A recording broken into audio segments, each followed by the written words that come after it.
Yes, ya mjambo tena kwenu nyote wandugu wapendwa watazamaji na wasikilizaji wa Kwetu TV.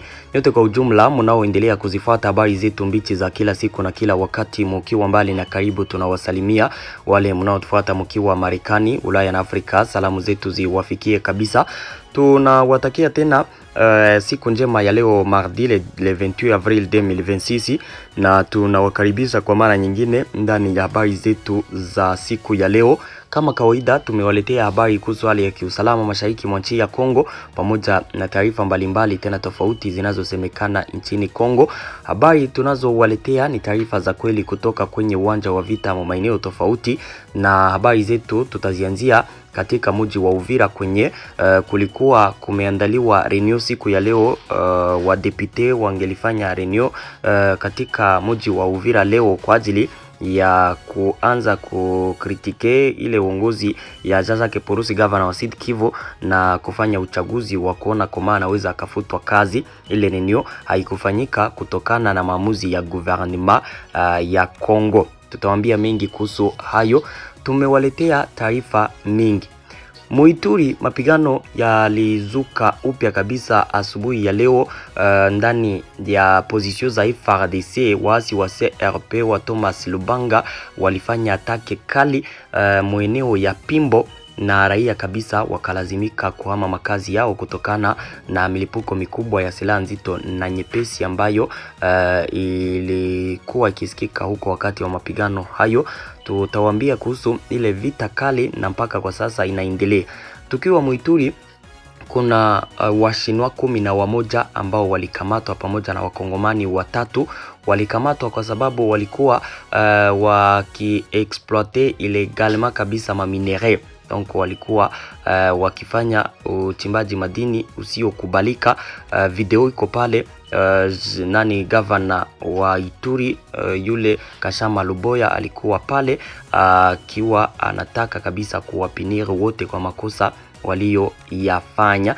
Tumewaletea habari mingi kama kawaida. Mnayoifuata ni Kwetu TV, ni channel inayowaletea taarifa za kweli tena zenye uhakika kutoka mashariki mwa nchi ya Kongo. Tunawasihi kusubscribe, yani kujiabone, ili kukuwa anaendelea kuzipata taarifa zetu zote kwa wakati. Vile vile kucomment, yani kukomante na kuzilike taarifa hizi, pia na kuzisambaza, donc kuzipartager kabisa kwa walio wengi ziwafikie. Na msisahau kujiunga nasi na group yetu ya WhatsApp ambapo habari zetu zote mtakuwa mkizipata 5 kwa 5. Namna ya kujiunga nasi na group yetu ya WhatsApp, gusa hapo kwenye titre, pale chini ya titre mu description kuna linki yetu, gusa kwenye linki hiyo ujiunge. Bila shaka habari zetu zote utakuwa ukizipata 5 kwa 5. Moja kwa moja siku ya leo taarifa zetu tutazianzia katika mji wa Uvira. Mvile ya Uvira leo kabisa wa depute walisimamishwa ku reunion ambayo walikuwa wameiandaa siku chache kwa ajili ya kuifanya siku ya leo. Ni reunion ambayo ilikuwa na maana ya kukritike uongozi wake Jacques Purusi, governor wa Sud Kivu. Unajua walikuwa wamemshtumu mambo mengi wakisema kwamba hana uwezo kabisa wa kuendelea kuongoza Sud Kivu kwa sababu yeye anakulaka franka za gouvernement. Yeye kabisa anakuaka mtu wenyewe anakuaka en contact pia na wasi wa M23 wakisema naye ni msaliti. Walikuwa wamemshtumu mambo mengi, nadhani hizo habari tulizoambiaka leo mardi. Pale Kavimvira kabisa walikuwa wameiandaa reunion kwa ajili ya kufanya uchaguzi kuhusu kufutwa kazi kwake. Walikuwa wamepanga kufanya uchaguzi wao pale puis wapeleke Kinshasa ile dokima yao, ndio Kinshasa nayo deja ifanye kazi yake. Sasa ile reunion haikufanyika bilikuwa aye. Mkumbuke kwamba walikuwa wamealikwa Kinshasa samedi au wa depute dimanche walikuwa wamealikwa wote Kinshasa waende wapatane na vice premier ministre Shabani Luko. Walikuwa wameitwa kule kwa ajili ya kufanya maongezi kuhusu hayo, kwa sababu walikuwa na wako na mstumu Jacques Purusi mambo mengi. Sabani Luko alikuwa amewaita Kinshasa ili wapatane naye wayaongelee hayo, waone kuhusu zile shutuma zao, njo gouvernement iwaambie okay, kama haya kabisa mnayo ya mshtumu muko nayo fact, donc muishaka fanya uchunguzi mkayaona. Donc alikuwa anataka wamwambie yote kuhusu hayo, walete walete maipreve yote ayapate, epui waruhusu kufanya ile uchaguzi, komsa afutwe kazi me na gouvernement nayo ishapata realite ya hayo. Sasa wadepute hao kutoka Sud Kivu hawakuendaka Kinshasa, ile invitation hawakuitikaka waende Kinshasa kupatana na Jacques Shaban. Wakati sasa hawakufikaka kule, deja munasikia kwamba gouvernement ilionaka ya kwamba kuko kesi kati ya hao wadepute na Jacques Purusi.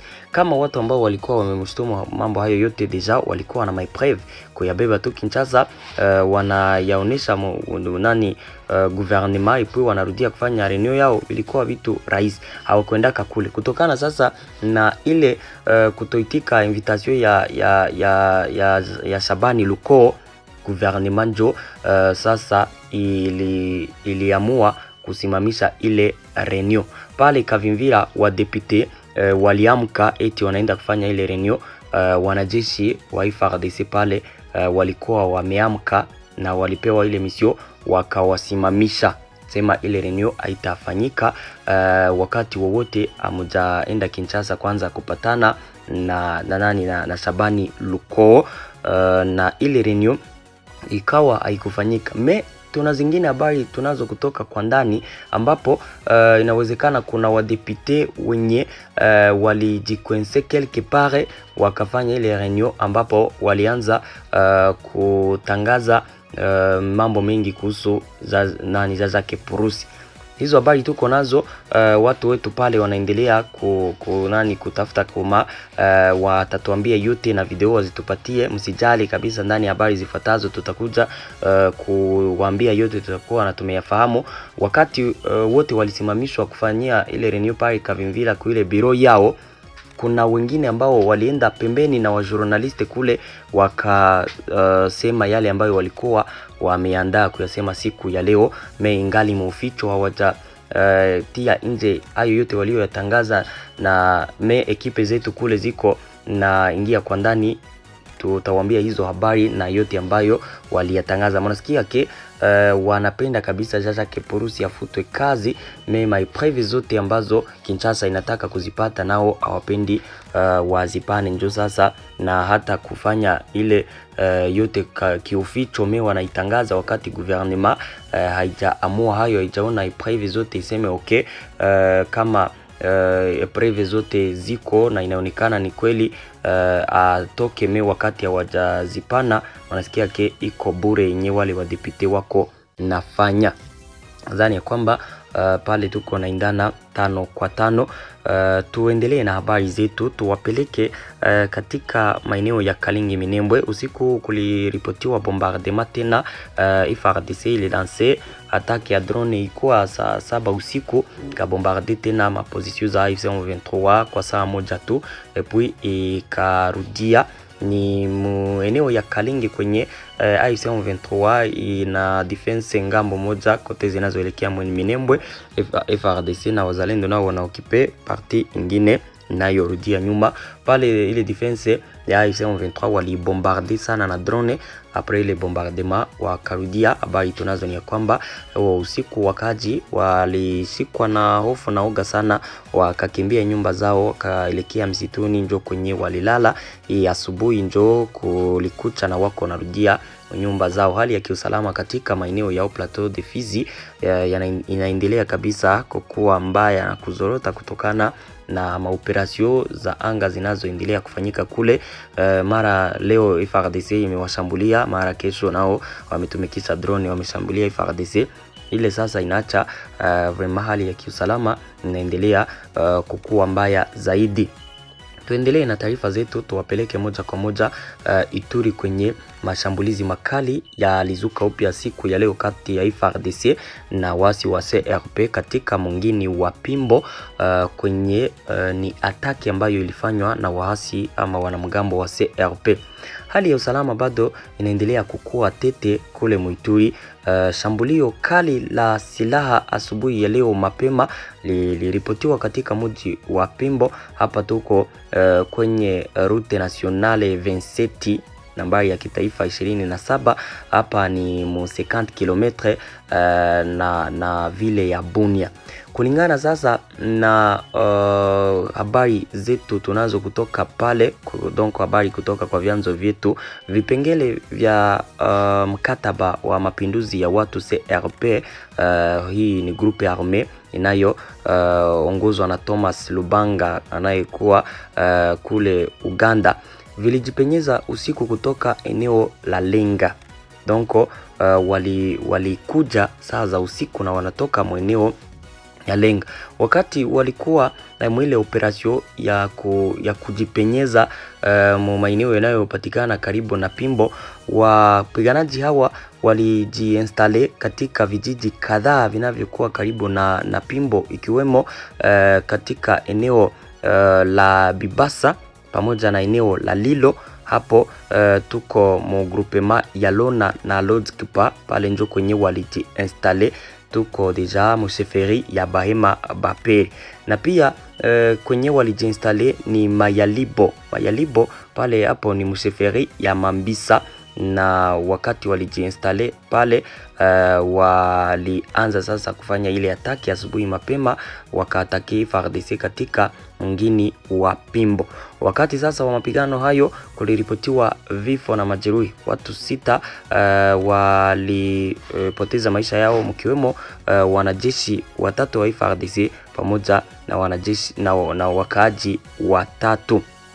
Mapigano yaliendelea kabisa kwa sababu walikuwa wameatake kambi ya kijeshi ya FARDC yenye makao makuu yake pale Pimbo. Ilikuwa saa za sakenda. Mapigano yaliendelea kukakucha kabisa na milio mikali ya silaha nzito na nyepesi iko nasikika kabisa pale, na population sasa wakaanza kukimbia kutokana na uzito wa mapigano ambao ulikuwa ukiendelea pale. Waasi hao ambao walikuwa wameatake ili wa avance wakamate Pimbo, FARDC nayo ili resiste, njo moto ukaendelea kuwaka kati ya pande mbili. Ikafika saa 10, saa 11, saa 12, population kaona vitu vinaharibika, njo walikimbia sasa. Hawa wakaaji wengi walikimbilia katika vijiji vinavyokuwa karibu na pale vinavyoonekana kuwa na usalama zaidi, wakihofia kuongezeka kwa mapigano sana na wangali katika eneo hizo. Aisem plutôt CRP ya Thomas Lubanga ingali stope, haikuweza kuingia na kukamata eneo ya Pimbo kama walikuwa wamepanga, kwa sababu ile atake ilikuwa imepangwa nao ili wakamate Pimbo. Walikuwa wamejinstale maeneo tofauti yanayopatikana karibu na pale ambapo walilansia atake, na wisha jinstale BM zile village zote ambazo tuliwaambia. Ndio FARDC nayo ikaresiste, na mpaka mchana huu wa leo mapigano yanaendelea. Hali ya kiusalama ingali tete sana pale. Matokeo nayo tutakuja kuyafahamu baadaye. Mmesikia kwamba ni moto kabisa kati ya pande mbili kule Muituri katika mungini wa Pimbo. Tuendelee na habari zetu tukiwa Muituri.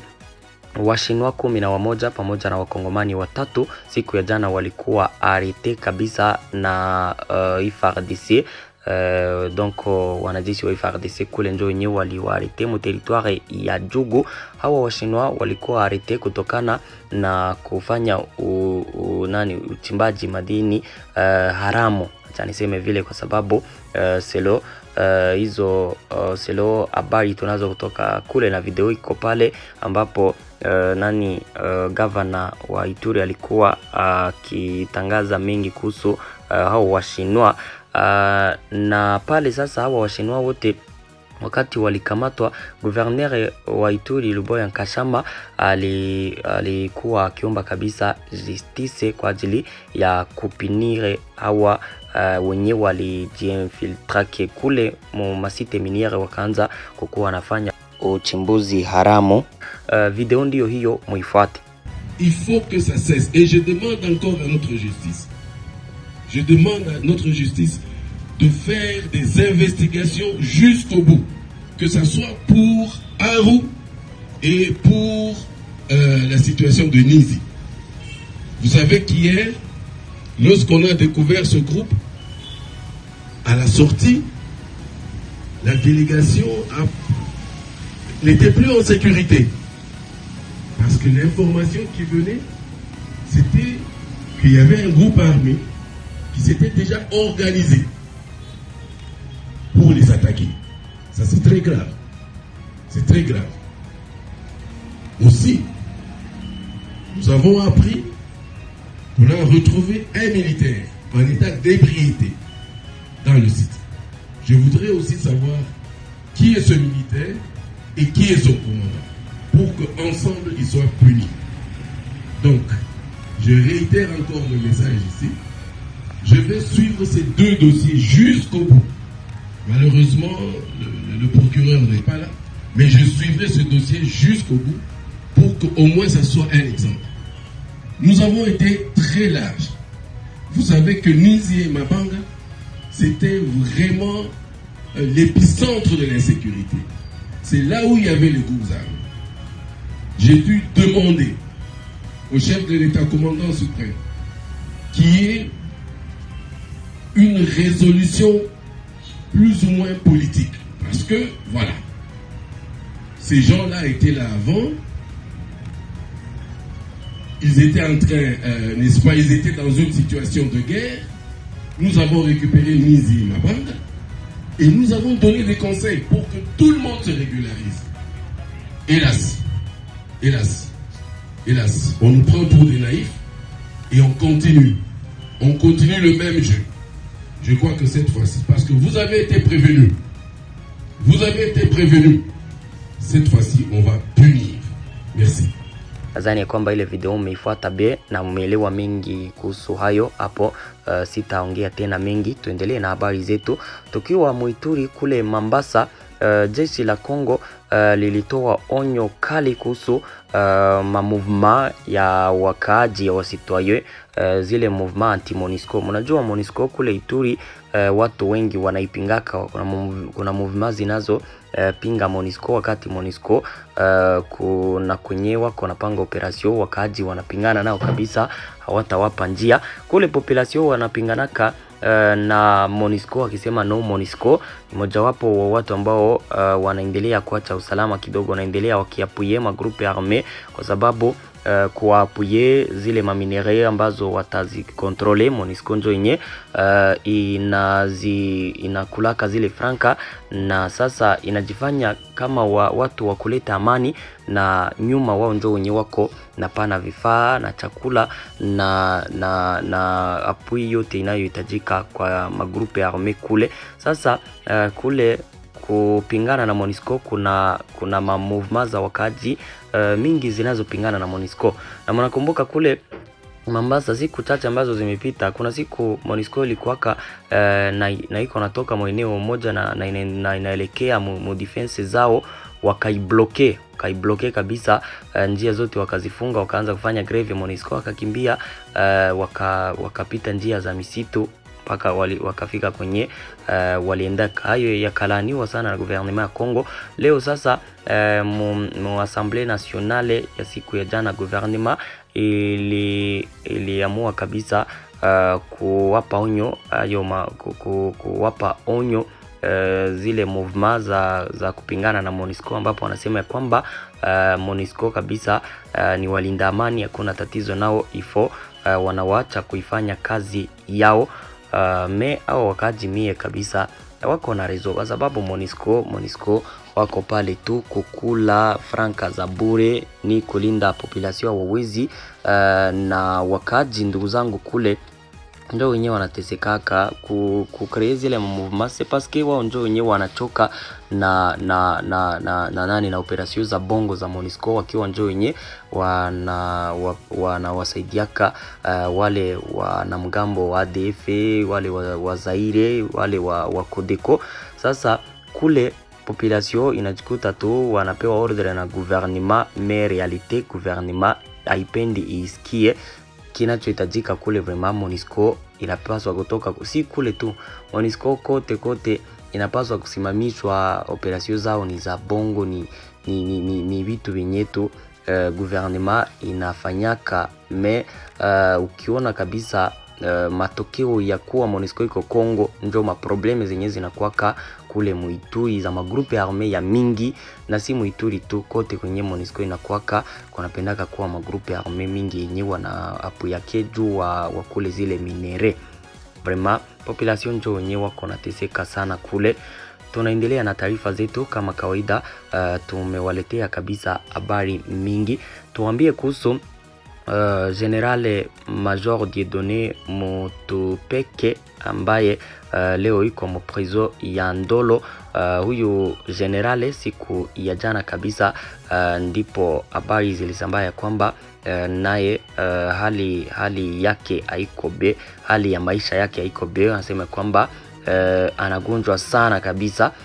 Collectif des organisations de défense des droits de l'homme nchini Kongo siku ya jana njo walilanse mobilisation ambayo ilikuwa ikiongozwa na Martin Buhendwa Balangizi kuhusu intervention kabisa medikale tena kwa haraka kwa ajili ya ule officier, ambapo wanasema kwamba hali kabisa yake ya maisha iko mbaya zaidi, ana magonjwa ya hali ya juu. Ile wito kabisa wa haraka unakuja wakati vraiment huyu depute ama plutôt huyu general naye alikuwa amefungwa akiwa anashtumiwa kuwa mtu wa karibu na si president Joseph Kabila ambaye ni msaliti, pamoja na waasi wa AFC M23 wanaoendesha vita mashariki mwa nchi ya Kongo. Huyu General Dieudonné Mutupeke alikuwa kaarete kule Kinshasa le 9 juillet 2025. Nadhani kwamba mko nakumbuka hayo, alikuwa kaarete na service de renseignement de MIAP na njo akapelekwa directement mu prison ya Ndolo. Na leo kabisa habari njo ziko natufikia kabisa ya kwamba hali ya maisha yake haiko be, donc magonjwa iko ya hali ya juu. Njo sasa wanapenda kuwa intervention ya waganga kule, apewe madawa donc watunzwe. Na hii kabisa ikawa ni probleme ya hali ya juu kutokana na jinsi msiku chache ambazo zimeisha kulikwaka viongozi tofauti wa FARDC ambao walikufaka kupitia tu magonjwa wakiwa na wako ndani ya prison ya Ndolo. Mmoja wapo waliokufa kuko yule generale